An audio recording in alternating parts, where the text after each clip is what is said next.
Assalamu alaikum students, how are you? Hope you all will be fine. My name is Miss Amina Zafar and today I am going to deliver the lecture of grade 10 English grammar. Look at this translation paragraphs, beta. These are given in your English grammar and composition book on page number 39 here. Look. Okay, we will take a start from paragraph number 6. First 5 we have done and today we will do 6 to 10.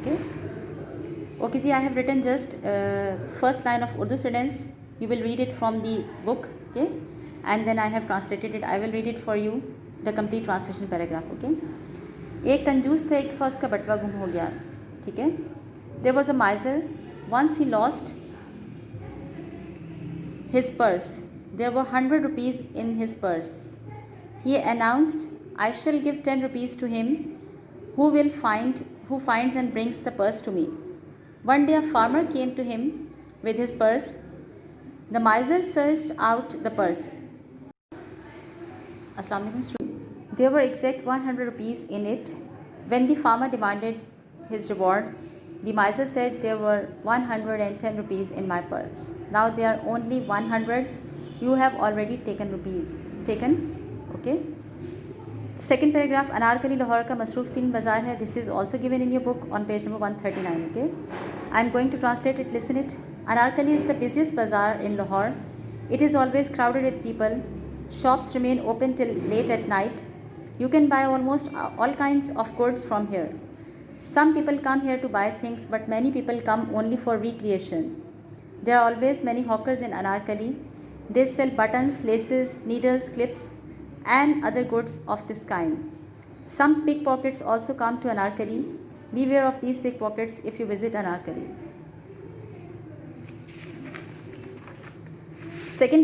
Next 8th paragraph, वालदैन की इज़्ज़त करना इखलाकी फ़र्ज़ है. This paragraph is given in your grammar and composition book on page number 140. Look at this please. Okay, here the 8, 9 and 10 3 paragraphs are on one page 140. Okay.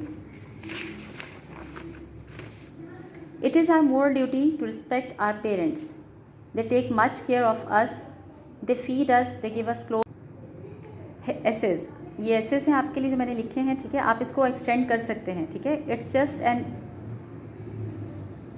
You can say that it's a hint from me.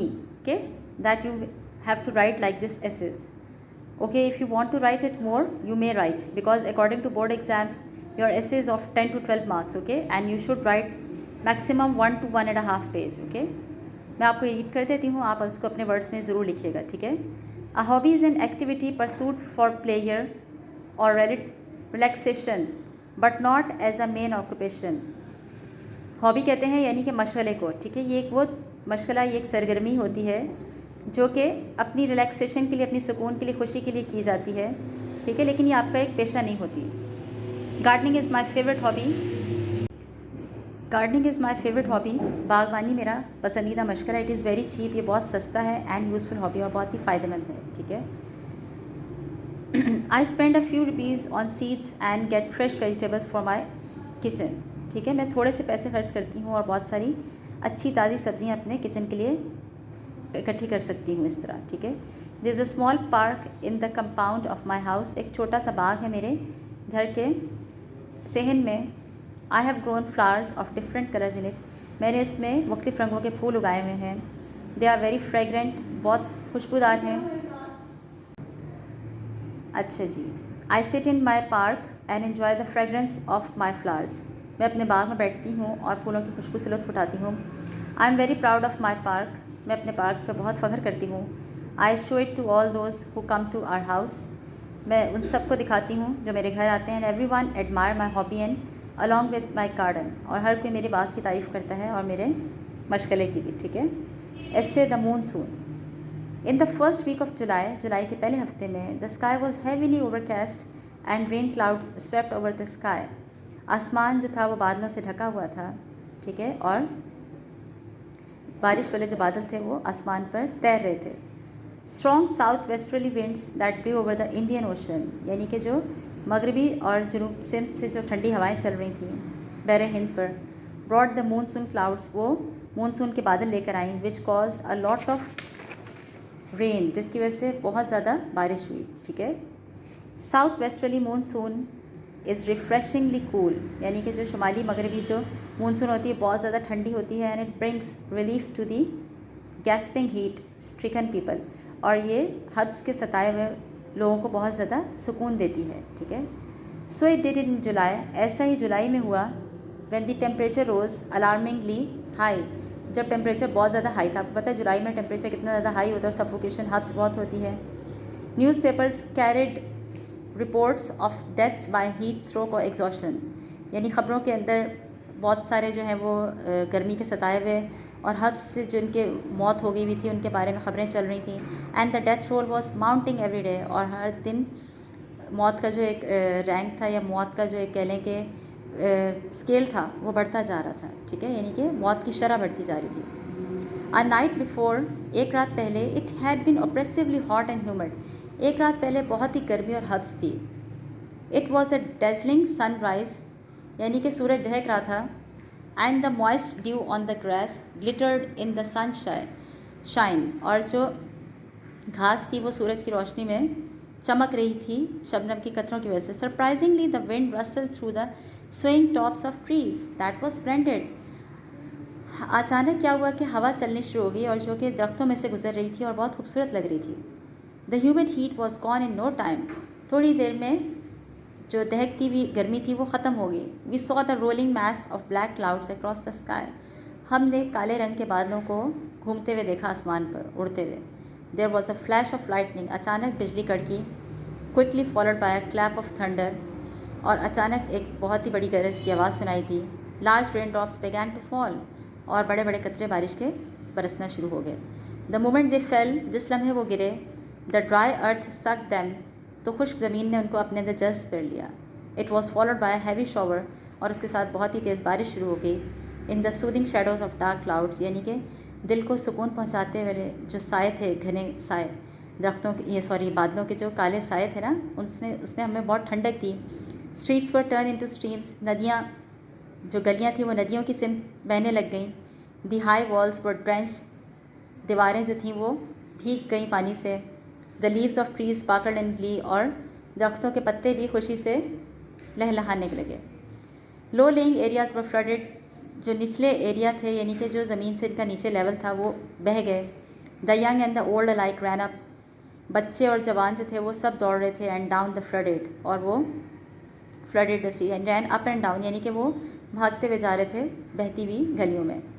There were scenes of jubilation all around, ऐसा लगा था हर जगह खुशी का जश्न है। It rained for about an hour, तकरीबन 1 घंटे तक बारिश रही। लाइट व्हीकल्स ब्रोक डाउन, हल्की जो सवारियाँ थी वो टूट गई, जैसे कि साइकिल्स वगैरह।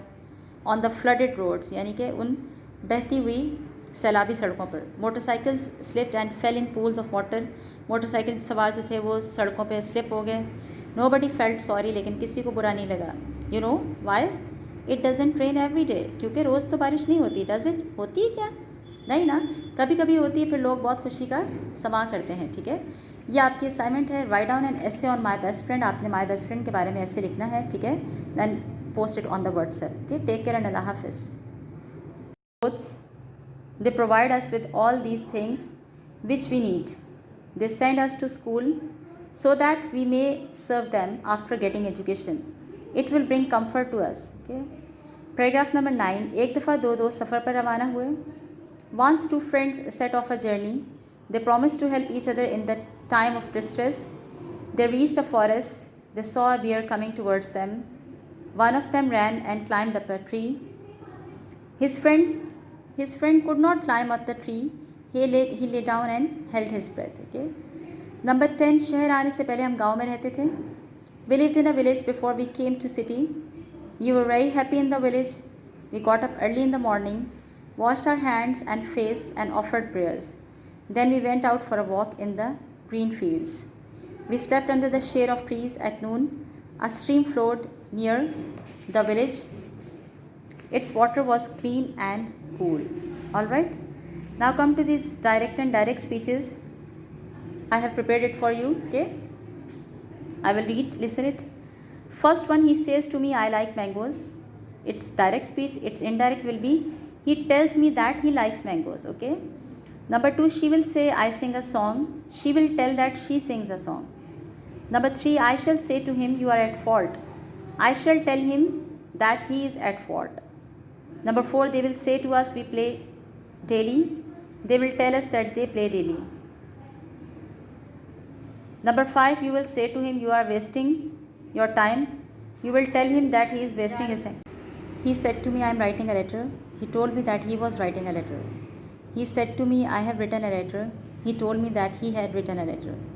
Number 9, he said to me, I have been writing a letter. He told me that he had been writing a letter.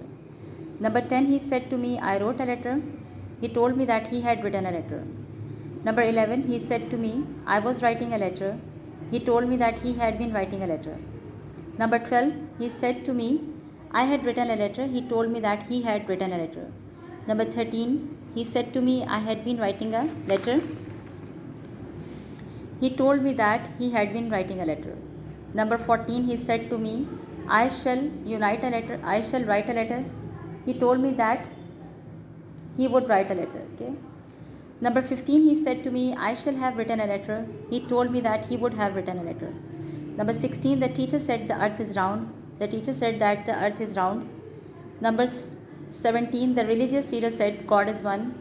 The religious leader said that God is one. Number 18, he said honesty is the best policy. He said that honesty is the best policy. Okay. Now come to this pair of words, alphabet C to D. Okay. First one, cool. Cool breeze is blowing. Cold, it is cold outside. Cloth, Samina bought some cloth from the market. Clothes, Saira is wearing colorful clothes. Cell, the prisoner was brought out of the cell. ये cell होता है जेल. ठीक है. Next sell है बेचना. They sell school books. Compare, मवाजना करना. Can he compare himself with Faiz, क्या वो फैज़ से अपना मुकाबला कर सकता है. कंट्रास्ट यानी कि मतनाज़ा करना, यानी कि किसी चीज़ का मतलब उसके साथ कंट्रास्ट करना, मैच करना. ठीक है. There is a contrast in what he says and what he does, यानी कि उसमें फ़र्क है, जो वो कहता है वो करता है.